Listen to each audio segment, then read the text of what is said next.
নমস্কার সকলকে। আমার পেজের আরেকটি নতুন ভিডিওতে আপনাদের সকলকে অনেক অনেক স্বাগত।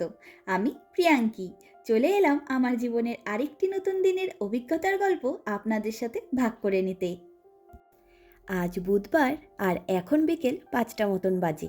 সবার আগেই আমি আমার লাস্ট ভিডিওটির ভয়েস ওভার প্রবলেমের জন্য ভীষণ দুঃখিত। ঠান্ডা লাগার কারণে আমি স্বতঃস্ফূর্তভাবে সেই ভিডিওটির জন্য ভয়েস ওভার দিতে পারিনি। আবহাওয়া চেঞ্জের জন্য আমার বেশ খানিকটা ঠান্ডা লেগে গেছিল, তাই সেদিন ভয়েস ওভার দিতে গিয়ে বেশ কষ্টও হয়েছে। তবে এখন ঠিক আছি অনেকটাই। তবে এখন চারিদিকে স্ট্রবেরি পিকিংয়ের মরশুম, তাই একদিকে আমার মনটা বেশ খারাপ, কারণ স্ট্রবেরি পিকিং করতে যাওয়ার খুব ইচ্ছে ছিল বাগানে। আর বুদাপেস্টের থেকে একটু দূরে একটি স্ট্রবেরি বাগান রয়েছে, কিন্তু সেই জায়গায় যেতে হলে হয় কার রেন্ট করতে হবে, নয়তো হেঁটে যেতে হবে, তাও আবার 25 থেকে 30 মিনিট মতন। এমনিতে হাঁটতে আমাদের কোনো অসুবিধে নেই, কিন্তু সেখানে যাওয়ার সম্পূর্ণ পথ মেইন রোডের ওপর দিয়ে কানেক্টিং, আর সব মেইন রাস্তা দিয়ে সবসময় হাঁটা পথে চলাচল করার সুযোগ বা অনুমতি কোনোটাই থাকে না। আর আমার মন খারাপ দেখে সৌভিক আমাকে দোকান থেকেই ফ্রেশ স্ট্রবেরি এনে দিয়েছে। আমি সেগুলিকেই একটু বেকিং সোডা আর নুন গোলা জলে ভিজিয়ে রাখলাম। সব রকম বেরির মধ্যে নানা রকম পুচকে পুচকে পোকা থাকে, তাই যে কোনো বেরি খাওয়ার আগে এভাবে আমি সেগুলিকে ভিজিয়ে রেখে ভালো করে ধুয়ে তারপর খাই। আজকে একটু আগেই কিছু জামা কাপড় দিয়েছিলাম ওয়াশিং মেশিনে, সেগুলিই মেলে দিচ্ছি। আসলে এখন জামা কাপড় একদিনেই শুকিয়ে যায়, আর বাইরে জামা কাপড় দিতে পারলে তো কিছুক্ষণের মধ্যেই সব জামা কাপড় শুকিয়ে যায়। স্ট্রবেরি বাগান থেকে স্ট্রবেরি পিকিং করতে গেলে 1 কেজি স্ট্রবেরির দাম পড়ে 980 ফরিন্ট, যা ইন্ডিয়ান টাকায় মাত্র 227 টাকার মতন। কিন্তু পাড়ার দোকানগুলিতে দাম নেয় 2400 ফরিন্ট, যা ইন্ডিয়ান টাকায় 556 টাকার মতন। তবে যাই বলি, এখানকার সব স্ট্রবেরি বাগানগুলি বেশ খানিকটা দূরে দূরেই অবস্থিত, তাই সেখান থেকে তুলে নিয়ে এসে শহরের এক এক জায়গায় তারা স্ট্রবেরি বিক্রি করেন, তাই দামটা একটু বেশি হলেও সেটা অতিরিক্ত কিছু নয়। আর প্রবাসের মোটামুটি সব জায়গাতেই এখন পরপর নানা রকম গার্ডেনে যাওয়ার মরশুম বলতে পারেন। আমাদের যেমন 12 মাসে 13 পার্বণ, ঠিক তেমনই এখানে সামারের সময়টা নানা রকম গার্ডেনে যাওয়ার পার্বণ শুরু হয়েছে। সবার প্রথমেই চেরি ব্লসম দিয়ে শুরু হলো, তারপর হলো টিউলিপ পিকিং, এখন চলছে স্ট্রবেরি পিকিং আর পপি গার্ডেনে ঘুরতে যাওয়া। তাছাড়াও রোজ গার্ডেনগুলিও এখন গোলাপ ফুলে ভরে উঠেছে। এরপর ল্যাভেন্ডার পিকিংয়ের সময় আসবে, তারপর চেরি পিকিং, আর তারপর পরই সানফ্লাওয়ার গার্ডেনে লোকেদের ভিড় জমবে। এসবের মধ্যে অনেক আনন্দ এখানে। আর বেশিরভাগ চাষের জায়গাগুলি শহরের বেশ খানিকটা করে দূরেই অবস্থিত, আর সব জায়গায় পাবলিক ট্রান্সপোর্টের ব্যবস্থাও নেই, তাই এদিককার প্রায় সব লোকেরই প্রাইভেট কার থাকে। আর প্রায় আধ ঘন্টা মতন স্ট্রবেরিগুলি ভিজিয়ে রাখার পর এগুলির সবুজ বোটাগুলি ছাড়িয়ে নিলাম।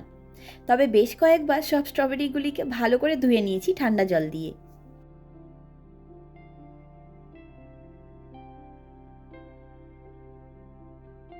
এরপর মোটামুটি ছোট ছোট টুকরো করে সব স্ট্রবেরিগুলিকে কেটে নিয়েছি। এই লাল টুকটুকে স্ট্রবেরিগুলি কিন্তু সত্যি লোভনীয় লাগছে দেখতে, তাই না? আমি মোট 800 গ্রাম স্ট্রবেরি কেটে নিয়েছি এভাবে।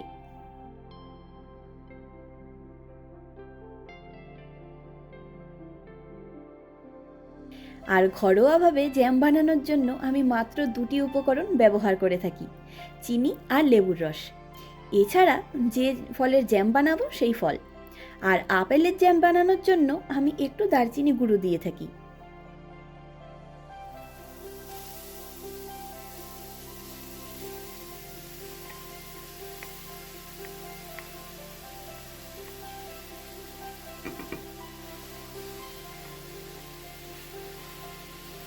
সবার আগেই আমি গরম ফ্রাই প্যানে সব স্ট্রবেরি টুকরোগুলো দিয়ে দিলাম।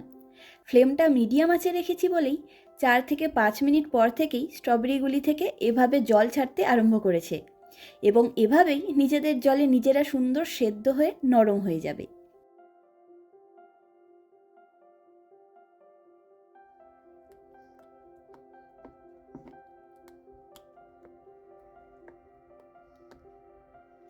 এদিকে স্ট্রবেরিগুলো নরম হতে থাকুক, চলুন আমার বাগানের গাছগুলি দেখবেন। বাইরে এখন বেশ গরম পড়ে গেছে, কিন্তু সব গাছগুলোতেই কম বেশি কালো পিঁপড়ে ধরেছে বলে গাছের টবগুলো ঘরে এনে রাখতে পারি না। তাই চেষ্টা করি গাছগুলোকে একটু ছায়াতে রাখার। তবে চারা গাছগুলির ঘনত্ব দেখে সত্যি মনে হয় যেন কোনো শাক গাছ এগুলি।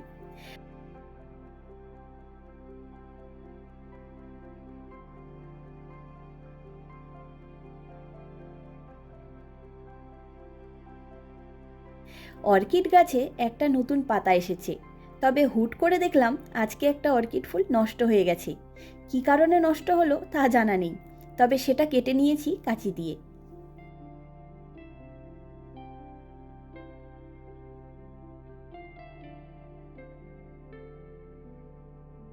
আর আগের ফোটা গোলাপ ফুলগুলো এখন শুকোতে আরম্ভ করেছে দেখলাম। গোলাপগুলো নিজে থেকেই শুকিয়ে ঝরে যাবে, তাই আমি আর এগুলিকে তুলিনি। তবে ধনে গাছগুলোতে ফল চলে এসছে। আমি তো এই গাছগুলোতে ফুল এসেছে দেখে আর তুলিনি পাতা। এত মিষ্টি দেখতে ফুলগুলি, এই ফলগুলিও আমি গাছেই রেখে দেব, দেখি কি হয়।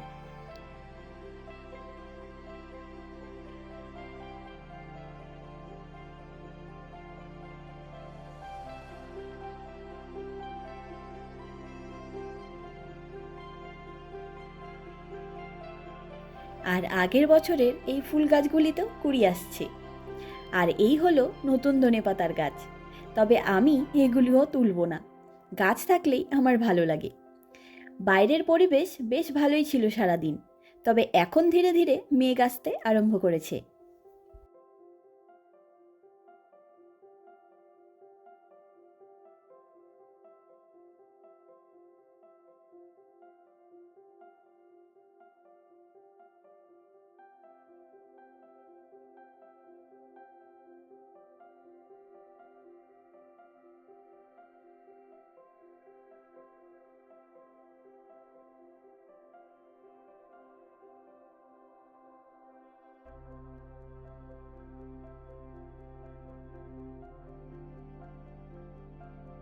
আর আমি বাইরে এলেই কিছুক্ষণ দাঁড়িয়ে সামনের বাড়ির ব্যালকনির এই ফুলগুলি দেখি, দারুণ লাগে। কবে যে আমার বাগানের গাছগুলিতেও ফুল ফুটবে কে জানে। আর সব গাছে লাল রঙের ফুল লাগিয়েছে বলে আরও বেশি করে চোখে লাগে।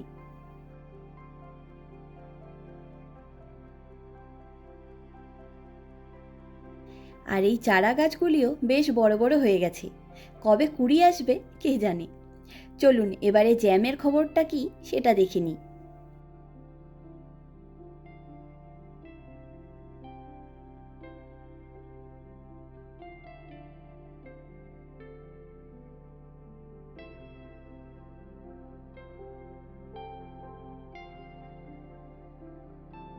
এই দেখেছেন কি সুন্দর নিজেদের জল ছেড়ে স্ট্রবেরিগুলো নরম হয়ে গেছে।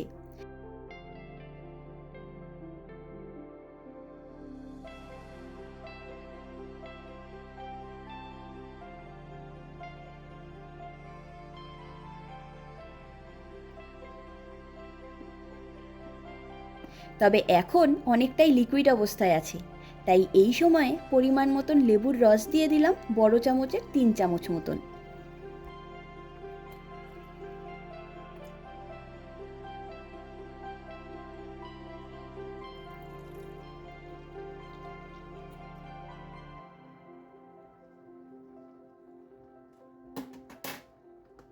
আর লেবুর রসটা ভালো করে মিশিয়ে নিয়ে 10 মিনিট মতন এভাবে অনবরত নাড়তে নাড়তে জাল দিয়ে নিলাম। শুকিয়ে প্রায় আধা পরিমাণ হয়ে এসছে। আর এখন এটাতে অ্যাড করে নেব পরিমাণ মতন ব্রাউন সুগার।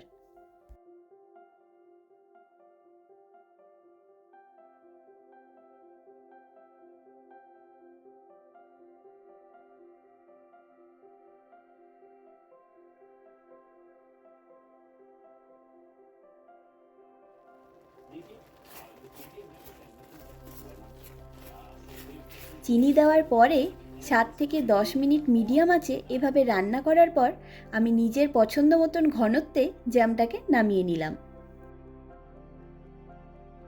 তবে এই প্রিপারেশনটা আমরা ব্রেডের সাথে সাথে নানা রকম ওয়াফেল, আইসক্রিম, চিজ কেকের সাথেও খেয়ে থাকি, দারুণ লাগে খেতে।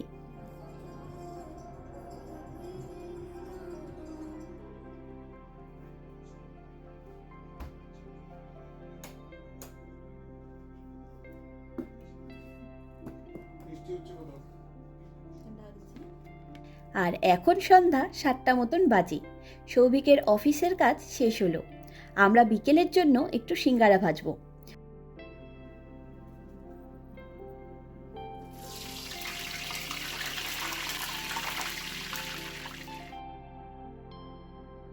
যদিও একে সিঙ্গারা বলাও ভুল, কি যে বানায় কে জানে। যাই হোক, কিনে ফেলেছি, খেতেও হবে। এগুলো খেতে এমনিতে ভালোই, কিন্তু সিঙ্গারা নয়। এই সিঙ্গারা রান্না করার ইনস্ট্রাকশনে লেখা ছিল ডুবো তেলে ভাজতে এবং কিছুক্ষণ ঢেকে রান্না করতে, তাইলে ভেতরের পুরটাও রান্না হয়ে যাবে। সেভাবেই ভাজলাম।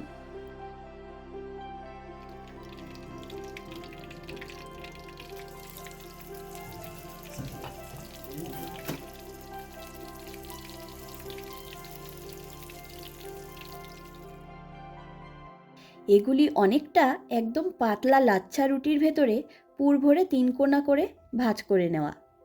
আমাদের সিঙ্গারার সাথে কোনো মিল নেই, না খেতে না দেখতে।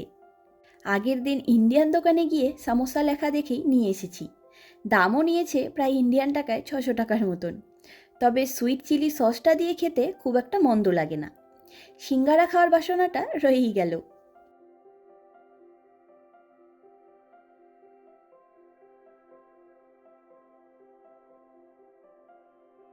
এই যে ভেতরটা পুরে ভরা সম্পূর্ণ ব্যাপারটি, আর ভেতরে দেওয়া রয়েছে চিকেন আর আলু দিয়ে বানানো একটি পুর, আর বাইরেটা এরকম ক্রিস্পি।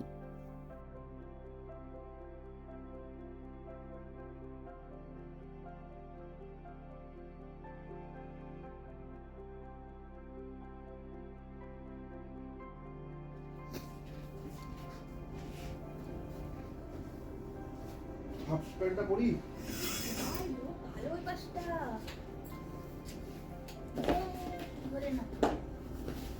ওইদিকে বুক করে, এদিকে হলে হবে ওরম না, ওইদিকে মুখ কর, মানে হ্যাঁ হ্যাঁ হ্যাঁ। আর হঠাৎ করেই চারিদিক কালো মেঘে ঢেকে গেল। যদিও সূর্য ঠাকুর এখনও ডুব দেননি, কিন্তু তার দেখা আজ আর পাওয়া যাবে না বুঝলাম। আর ঝড় বৃষ্টি এলেই আমার সবার প্রথম কাজ হলো সব গাছগুলোকে সোফা সেটের নিচে লুকিয়ে লুকিয়ে রাখা, কারণ জল আর হাওয়ার বাড়ি খেয়ে গাছগুলো একদম নুইয়ে পড়ে।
আর আমরা এখন বেরোলাম ঘরের কিছু জিনিস আনতে। সামনের মলেই প্রাইমা বলে একটা সুপার মার্কেট রয়েছে। যেগুলো জিনিস আমরা লিডল থেকে পাই না, সেগুলো প্রাইমা থেকে নিয়ে আসি। ওখানে মেঘ দেখ, মাঝে ধোঁয়ার মতো আসছে, পুরো ধোঁয়া।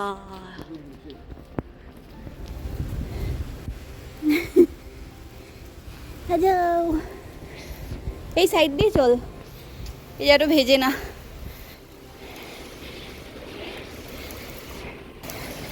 বাড়ির থেকে বাপরে,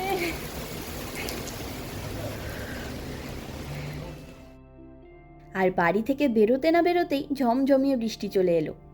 আমরাও বেশ দৌড়াদৌড়ি করে এসে ঢুকলাম মলের সুপার মার্কেটে। আমাদের বাথরুমের লাইটটা নষ্ট হয়েছে, তাই সেটাই নিয়ে নিচ্ছে সৌভিক।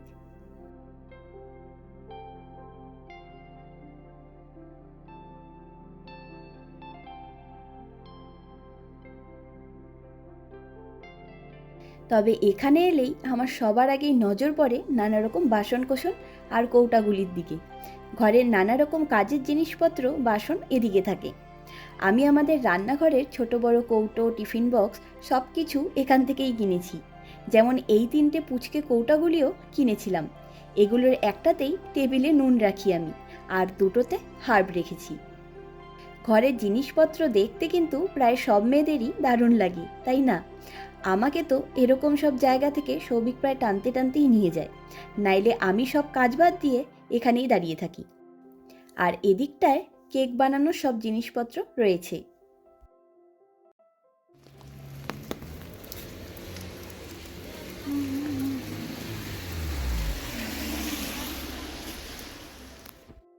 আমাদের সব কেনাকাটা শেষ, বাড়ি ফিরছি।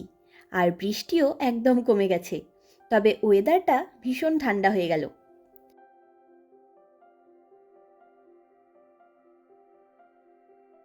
আর বাড়িতে ঢুকেই সবার আগে বাথরুমের লাইটটা সৌভিক লাগিয়ে নিল।